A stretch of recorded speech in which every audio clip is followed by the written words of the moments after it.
ये शुरुआत एक कॉलेज से होती है जहाँ की सारी लड़कियां एली नाम की लड़की के लिए कांग्रेचुलेशंस मैसेजेस लिख रही होती हैं, क्योंकि हाँ उसने कॉलेज की मिस क्वीन का खिताब जो अपने नाम किया है। एली इन मैसेजेस को पढ़कर बहुत ज्यादा खुश होती है। किताब जीतने की खुशी तो है ही, ऊपर से एक सबसे बड़ी खुशी भी है दोस्तों जो उसका इंतजार कर रही है, क्योंकि आज उसका बॉयफ्रेंड वार्नर उसको शादी के लिए प्रपोज करने वाला है और वो दोनों आज एंगेजमेंट भी करने वाले। तो एली की दोस्त उसको बेस्ट ऑफ लक कहती है उसकी जिंदगी की नई शुरुआत के लिए। तो एली इस तरह बड़ी खुश है और एक से बढ़कर एक कपड़े लेने के लिए वो शॉपिंग पे जाती है कि किन कपड़ों में वो सबसे ज्यादा सुंदर लग सकती है, जो मतलब वार्नर उसको देखते ही खुश हो जाए। जिसके बाद शाम को जब वो तैयार होकर हॉस्टल में आती है तो वार्नर उसको लेने के लिए आता है ताकि वो दोनों डिनर पर जा सके। एली तुरंत उसके साथ डिनर पर आ जाती है। तो वार्नर कहता है देखो तुम्हें पता ही होगा आज हमारी जिंदगी की नई शुरुआत होने वाली है और मैंने इसके बारे में काफी सोचा भी है और सोच समझ कर ही मैंने एक फैसला लिया है। मेरे परिवार वालों ने मुझ पे बड़ी उम्मीद लगाई है तो उनकी उम्मीदों पर मैं खरा उतरना चाहता हूँ। अब दोस्तों एली को तो अंदर से घबराहट होती है कि ये बोलने क्या वाला है। तो जो वार्नर आगे कहता है ना वो सुनने के लिए एली बिल्कुल भी तैयार नहीं थी। वार्नर कहता है मेरे परिवार के सभी लोग लॉयर हैं, मुझे भी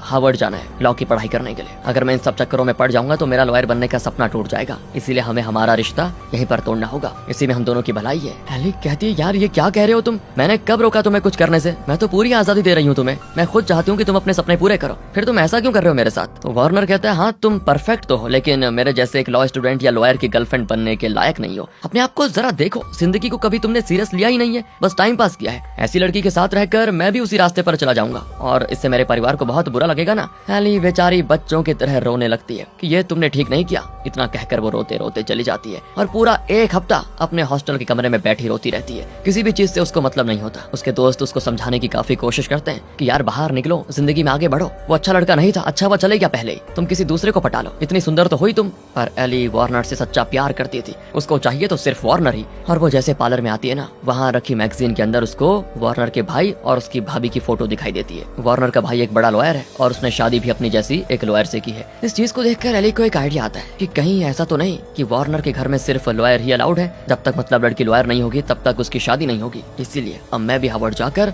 लॉ की पढ़ाई करूंगी और लॉयर बनकर दिखाऊंगी ताकि वार्नर के परिवार वाले मुझे एक्सेप्ट कर लें। वो जैसे ही अपने माता पिता को इसके बारे में बताती है तो वो कहते हैं तुम और वो भी लॉयर, लॉयर तो अजीब दिखने वाले, ढीले ढाले कपड़े पहनने वाले और किताबी कीड़े बनते हैं, तुम्हारे बस का नहीं है लॉयर बनना। फैशन डिजाइनर बनना चाहती थी, वही बनो, बेहतर है। लेकिन यहाँ पर एली ने ठान लिया है कि वार्नर को पाना है तो लॉयर बनना ही पड़ेगा। इसलिए वो कॉलेज के टीचर से बातें करती है कि हार्वर्ड में लॉ की पढ़ाई के लिए क्या क्या करना होगा। तो टीचर बताती है तुम्हारे कॉलेज में अच्छे मार्क्स तो आते हैं लेकिन हार्वर्ड की पढ़ाई के लिए उनका एक खास एग्जाम होगा, उस एग्जाम में तुमने 175 प्लस स्कोर किया तभी तुम्हारा एडमिशन हार्वर्ड की लॉ की पढ़ाई में होगा, वरना नहीं। सुनकर एली आज से ही उस एग्जाम की तैयारी शुरू कर देती है। सारे बदमाश दोस्तों को कुछ दिनों के लिए छोड़कर टॉपर बच्चों के साथ रहना शुरू कर देती है। पार्टी वगैरह कम कर देती है, सब बंद, बस वो कुछ भी करके वार्नर को पाने के लिए तैयार है। मतलब आखिरकार एग्जाम वाला दिन आ जाता है। बड़ी मेहनत से एली एग्जाम देती है और उसकी मेहनत रंग भी लाती है। उसको 179 मार्क्स मिले होते हैं। इस चीज से उसकी खुशी का ठिकाना नहीं रहता। लेकिन जब हार्वर्ड के प्रोफेसर्स को एली के बारे में पता चलता है कि ये हमारे लॉ की पढ़ाई करने आ रही है और जब वो एली को फैशन डिजाइनिंग में पहने हुए कपड़े देखते हैं तो वो दंग रह जाते हैं कि ऐसी लड़की लॉ की पढ़ाई कैसे कर पाएगी।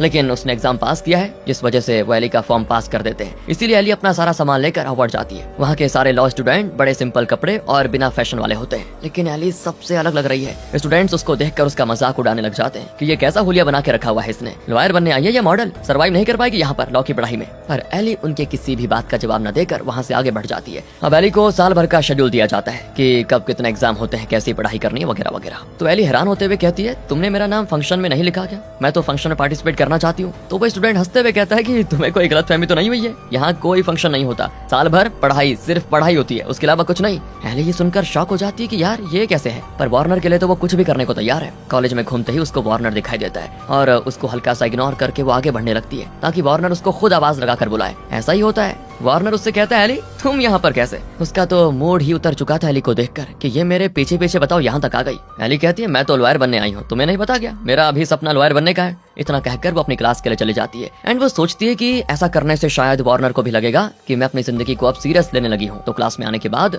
टीचर सभी से कहती है मैंने आप लोगों को एक टॉपिक दिया था याद करने के लिए, तो अब मैं उसी टॉपिक से रिलेटेड कुछ सवाल करूंगी जिसके बारे में आप सभी को जवाब देना होगा। अब एली तो टॉपिक के बारे में भूल गई थी। उसके हाव भाव देखकर टीचर उससे सवाल करती है तो एली बड़े प्यार से जवाब देती है कि मैम मैं भूल गई। तो टीचर क्लास की ही विवियन नाम की लड़की से कहती है अगर कोई पढ़ना भूल जाए तो उसके साथ क्या करना चाहिए तुम बताओगी जरा। तो विवियन बड़े गुस्से के साथ एली को घूरते हुए कहती है उसे क्लास से बाहर कर देना चाहिए और जब तक उसको टॉपिक याद ना आ जाए अंदर आने नहीं देना चाहिए। अब एली को समझ नहीं आता कि मैंने ऐसा क्या बिगाड़ा है जो ये मुझसे ऐसी बातें कर रही थी, तो उसको डाउट क्लियर होने में ज्यादा टाइम नहीं लगता। क्लास के खत्म होते ही उसको वार्नर दिखाई देता है, वो भी विवियन के साथ। तो एली वार्नर से कहती है, इसको जानते हो तुम, ये कौन है? तो विवियन एली से कहती है, उससे क्या पूछ रही हो, मेरी उंगली में ये अंगूठी दिखाई नहीं दे रही तुम्हें? हम दोनों की एंगेजमेंट हो चुकी है और जल्दी शादी भी होने वाली है। सुनकर दोस्तों एली के ऊपर मानो जैसे पहाड़ टूट पड़ता है। उसको यकीन ही नहीं होता कि वार्नर उसके साथ ऐसा कर सकता है। तो वो सोचती है, इस वार्नर ने मुझसे झूठ कहा कि जिंदगी को सीरियस लेना चाहता है, जबकि उसको दूसरी लड़की पसंद आ गई थी, बताओ, जो कि लॉ स्टूडेंट है। लगता है मैंने हार्वर्ड में आकर बहुत बड़ी गलती कर दी, अपना सब कुछ बर्बाद करके इस वार्नर के लिए मैं यहाँ आई, लेकिन अब सब खत्म हो गया। रोते रोते पार्लर आती है और वहाँ पर काम करने वाली महिला पॉलेट से कहती है, तुम्हारे पास खाली टाइम है, मुझे किसी को अपना दुखड़ा सुनाना है, प्लीज सुन लो। पॉलेट भी डिप्रेशन की मारी लग रही है क्योंकि उसके पति ने उसको शादी के 8 साल के बाद ही छोड़ दिया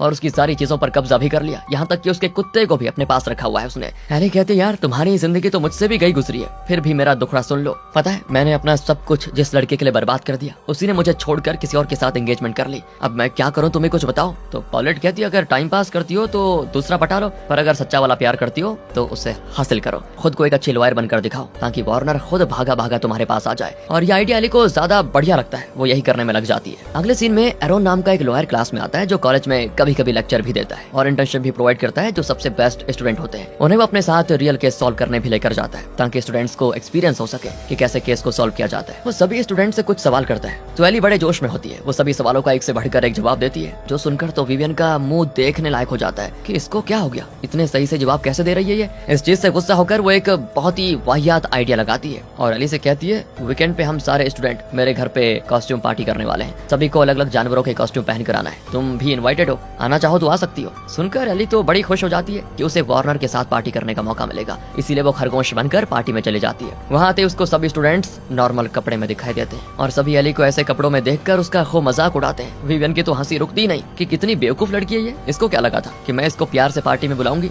ऐसा तो कभी नहीं होगा। एली को भी गुस्सा तो बहुत आ रहा होता है, पर वार्नर को देखकर वो अपना गुस्सा शांत कर लेती है। वार्नर उससे कहता है, देखो मुझे पता है तुम ये सब क्यों कर रही हो, तुम्हें ये सब नहीं करना चाहिए क्योंकि ये तुम्हारे बस का है ही नहीं। इंटर्नशिप लेना और वो भी एरोन की, ये तो टॉपर बच्चे भी हासिल नहीं कर पाते, तुम तो भूल जाओ। सुनकर एली का फिर से दिल टूट जाता है कि वार्नर को उस पर भरोसा ही नहीं है। वो सोचती है कि ये मुझे आज भी वही अयाशी वाली लड़की समझता है जो मैं कॉलेज में हुआ करती थी। इसीलिए दोस्तों वो उदास होकर चली जाती है और एक लैपटॉप खरीद कर उसे ही अपनी पढ़ाई का सहारा बना लेती है। और अब सारा का सारा दिन किताबों और पढ़ाई में लगे रहना उसका काम हो जाता है। वार्नर को हासिल कर पाएगी या नहीं ये तो अभी कंफर्म नहीं होता, लेकिन उसको हासिल करने के चक्कर में वो जिस रास्ते पर चल पड़ी ना, वो रास्ता उसको कामयाब जरूर बना देगा। अगर वो इस रास्ते पर चलती रही तो आगे चलकर बहुत कुछ करेगी। अगले सीन में एली पॉलेट की हिम्मत जुटाकर उसको उसके पति के पास लेकर जाती है ताकि पॉलेट को उसका पेट डॉग वापस मिल सके। उसका पति उसको देखते कहता है, फिर मुंह उठाकर आ गई तुम, मैंने कहा था ना मेरे बगैर तुम कुछ नहीं कर सकती, मेरी गुलाम है तू। और तब एली उससे कहती है कि तुम दोनों अलग रहते हो इससे कोई फर्क नहीं पड़ता, लेकिन तुम दोनों अब भी शादीशुदा हो, तो इस रिश्ते से तुम्हारी सारी चीजों पर पॉलेट का भी हक है, इसलिए उसे उसका पेट डॉग वापस करो वरना मैं तुम्हारे ऊपर केस कर दूंगी। अब लॉयर की पढ़ाई तो वो कर रही थी तो सारे कानून के सेक्शन दे मारती है पॉलेट के पति को, जिससे उसकी हवा निकल जाती है। इसलिए वो तुरंत ही पेट डॉग पॉलेट को वापस कर देता है। पॉलेट भी एली का धन्यवाद करती है कि तुमने मेरी इतनी हेल्प करी, तुम्हारा ये एहसान मैं कभी नहीं भूलूंगी। अब जैसे जैसे समय बीतता जाता है वैसे वैसे एली टीचर्स की नजरों में बहुत ऊपर आ जाती है कि सभी बोलते हैं ये स्टूडेंट बड़ी होशियार है, जरूर आगे जाएगी। एरोन खुद क्लास के बाद एली को बुलाकर कहता है कि तुम्हारे पास रिज्यूमे है क्या, क्योंकि मुझे लगता है कि तुम पक्का मेरी इंटर्नशिप में जीतने वाली हो, इसलिए अपना रिज्यूमे बनाकर रखना ताकि सीधे तुम्हारा नंबर लग जाए। सुनकर तो एली की खुशी का ठिकाना ही नहीं रहता। वो पहले से तैयार रखा हुआ रिज्यूमे एरोन को दे देती है और जिस चीज का इंतजार था वो रिजल्ट आ भी जाता है। क्लास से 4 स्टूडेंट्स को सिलेक्ट किया जाता है इंटर्नशिप के लिए, जिसमें एली, वार्नर, विवियन और एक दूसरा स्टूडेंट शामिल होता है। विवियन की तो जलन के मारे लाल हो जाती है कि इसको जगह कैसे मिल गई। तो अब एरोन सभी इंटर्नशिप वाले स्टूडेंट्स को अपने ऑफिस में लेकर आ जाता है और केस के बारे में सारी चीजें बताता है, उस केस के बारे में जिसे उनको सॉल्व करना है। तो केस के मुताबिक ब्रूक नाम की लड़की पर आरोप लगा है कि उसने अपने से 34 साल बड़े पति को शूट करके मार दिया और ब्रूक को अपने पति की मृत लाश पर बैठे हुए उसके पति की पहली पत्नी की बेटी अन्ना ने देखा था, जिसकी शिकायत पर ही ब्रूक को जेल में डाला गया है। ब्रूक का पूरा नाम सुनते ही एली को याद आता है कि ये तो कॉलेज में मेरी सीनियर थी, बहुत ही ज्यादा अच्छी लड़की थी, ये तो वो हत्या जैसा काम कभी नहीं कर सकती। तो एरोन कहता है केस कहने के बिना पर नहीं बल्कि सबूत के बिना पर चलते हैं। मैंने ब्रूक से सबूत मांगने के लिए कहा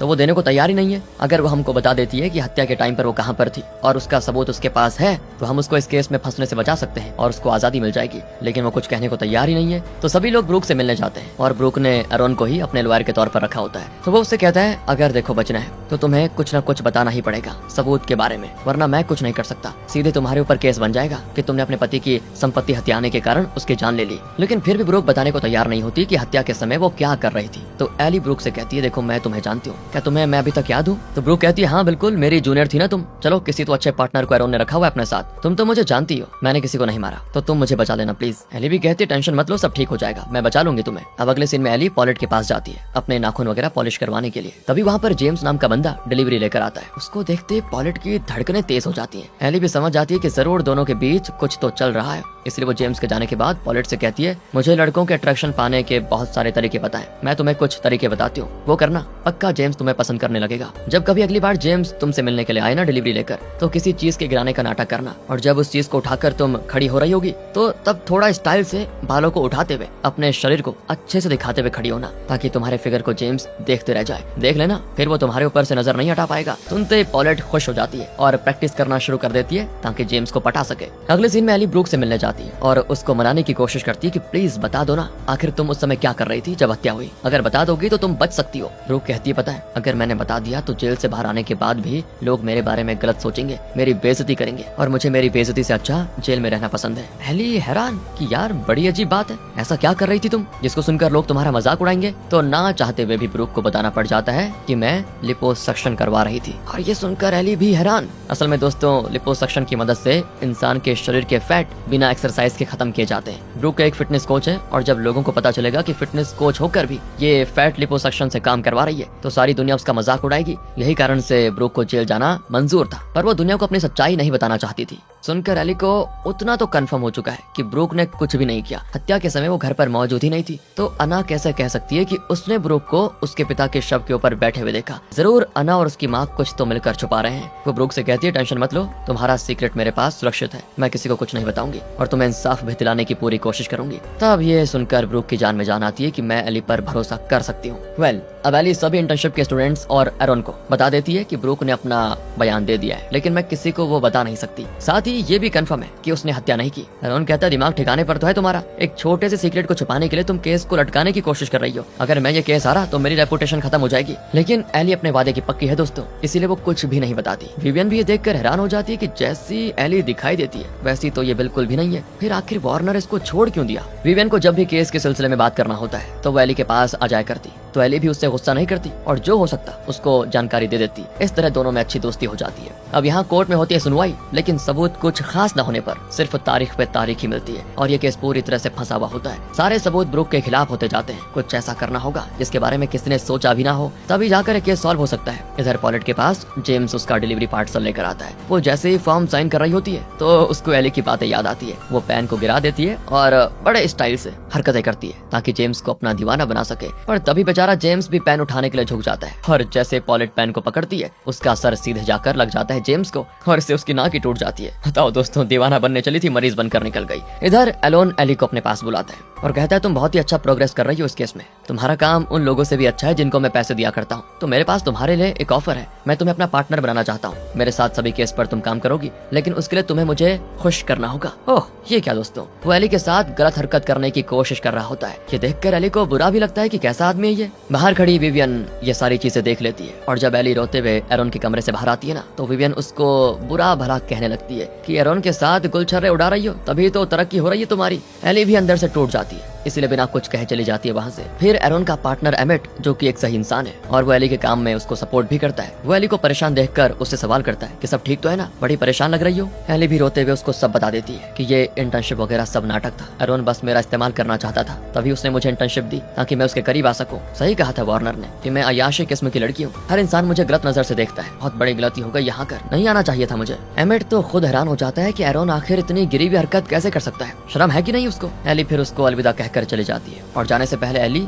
एक बार पॉलेट के पार्लर आती है और उसे गले लगाकर खूब रोती है कि शायद मेरी किस्मत में खुश रहना है ही नहीं, तुम्हारी और जेम्स की तो बात हो रही है ना, बेस्ट ऑफ लक तुम्हारे लिए। पर उसी समय पार्लर में एली की टीचर भी बैठी होती है। उसको जैसे ही इन सब चीजों के बारे में पता चलता है तो वो एली से सिर्फ इतना कहती है, हालात से बचकर भागने वाले वाले जिंदगी भर भागते रह जाते हैं, लेकिन जो हालात को डट कर सामना करते हैं, कामयाबी उनको ही चुमती है। तुम्हारे अंदर हिम्मत है एरोन से बेहतर लॉयर बनने की, किसी अरे गहरे की वजह से अपने इस टैलेंट को बर्बाद मत करो। ये सुनकर एली को बहुत मोटिवेशन मिलता है, तो वो फैसला कर लेती है कि वो एरोन के सामने उससे आगे निकल कर दिखाएगी। जो पोजीशन वो उसके साथ गलत काम करने के लिए उसको दे रहा था, उससे भी बढ़कर पोजीशन हासिल करके खुद दिखाएगी उसको। टीचर ने यहाँ पर इस तरह एली को एक नया रास्ता दिखा दिया होता है। टीचर होते इस काम के लिए ताकि अपने स्टूडेंट्स को अच्छा रास्ता दिखा सके। इधर एमेट और विवियन ब्रूक के पास आते हैं, जहाँ ब्रूक उनसे पूछती है कि एली कहाँ है, वो क्यों नहीं आई, उसे तो मैंने अपना सारा सीक्रेट बता दिया था। तो एमेट कहता है एली ने काम छोड़ दिया है, एरोन ने जब से उसके साथ गलत हरकतें की उसका दिल टूट चुका है। ये सुनकर विवियन को एहसास हो जाता है कि मुझे एली की मदद करनी होगी, तो इसीलिए विवियन, ब्रूक और एमेट ये तीनों मिलकर एरोन को सबक सिखाने का प्लान बनाते हैं। अगली सुनवाई की जैसी तारीख आती है तो ब्रूक के साथ साथ सभी इंटर्नशिप के स्टूडेंट्स कोर्ट आ जाते हैं, जहाँ ब्रूक एरोन से कहती है कि मैं तुम्हें इस केस से बाहर करती हूँ,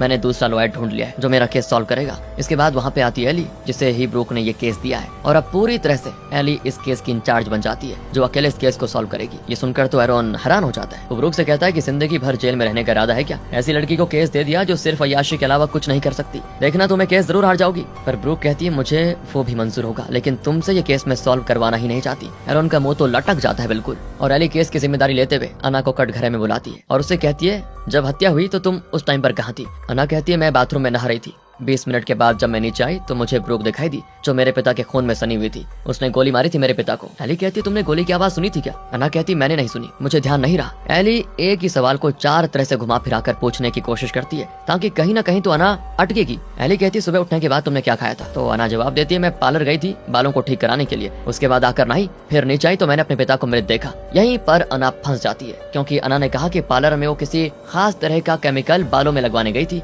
और अगर वो केमिकल लगाने के कुछ ही देर के अंदर बालों को धो लिया जाए तो बाल परमानेंट डैमेज हो जाते हैं। कम से कम 24 घंटे उन्हें रखा जाता है सूखने के लिए। लेकिन अना के बाल बिल्कुल ठीक थे, इसका मतलब वो नहाने गई ही नहीं थी, वो उस समय हॉल में ही मौजूद थी जब उसके पिता की हत्या हुई, यानी कि अना ने खुद अपने पिता को मारा होगा। वो कहते बताओ तुमने अपने पिता को क्यों मारा? तो गुस्से में ही सही अना के मुंह से निकल जाता है कि मैं अपने पिता को क्यों मारूंगी, मैंने तो ब्रूक को मारने के लिए वो गन रखी हुई थी जो गलती से मेरे पिता के ऊपर चल गई, मेरा ऐसा कोई इरादा नहीं था। बस दोस्तों फिर क्या था, केस हो गया सॉल्व। असली हत्यारा ब्रूक नहीं बल्कि अना ही थी, जिसने अपने पिता को अनजाने में मार दिया और आरोप अपने सौतेली माँ ब्रूक पर लगा दिया। वो ब्रूक से वैसे भी सख्त नफरत करती थी, इसीलिए अना ने प्लान बनाया था ब्रूक को मारने का, जो उस पर उल्टा पड़ गया। ये होते ही ब्रूक को बाइज्जत रिहा कर दिया जाता है और एली ये केस बड़े शान से जीत जाती है। एरोन तो बस देखता रह जाता है। एली के लिए गर्व करने वाला लम्हा होता है ये। एली की कामयाबी देखकर वार्नर उसके पास आता है और उसको मनाने की कोशिश करता है कि जो कुछ हुआ उसे भुलाकर हमें जिंदगी की नई शुरुआत करनी चाहिए। लेकिन जहां हमेशा वार्नर एली को इनकार किया करता था, इस बार एली ही उसको रिजेक्ट करके चली जाती है। वार्नर की हरकत से विवियन ने भी उसके साथ ब्रेकअप कर लिया होता है। एली जैसी अच्छी लड़की का दिल तोड़कर वार्नर के हाथ भी कुछ नहीं लगा, वो खाली हाथ रह गया। 2 साल बाद पढ़ाई पूरी होते ही एली को बोस्टन शहर के सबसे बड़ी लॉ फर्म में ऑफर आता है कि वो एली को नौकरी पर रखना चाहते हैं। डिग्री के साथ साथ कामयाबी भी एली के हाथ लग गई। सारे स्टूडेंट्स एली की कामयाबी पर खुश होते हैं। एली और एमेट भी एक दूसरे को पसंद करने लग जाते हैं और विवियन ने वार्नर का साथ छोड़कर एली के साथ अच्छी दोस्ती कर लेती और वार्नर अकेला सिर्फ डिग्री लिए रह जाता है। इसी हैप्पी और अच्छी एंडिंग के साथ ये मूवी होती है खत्म।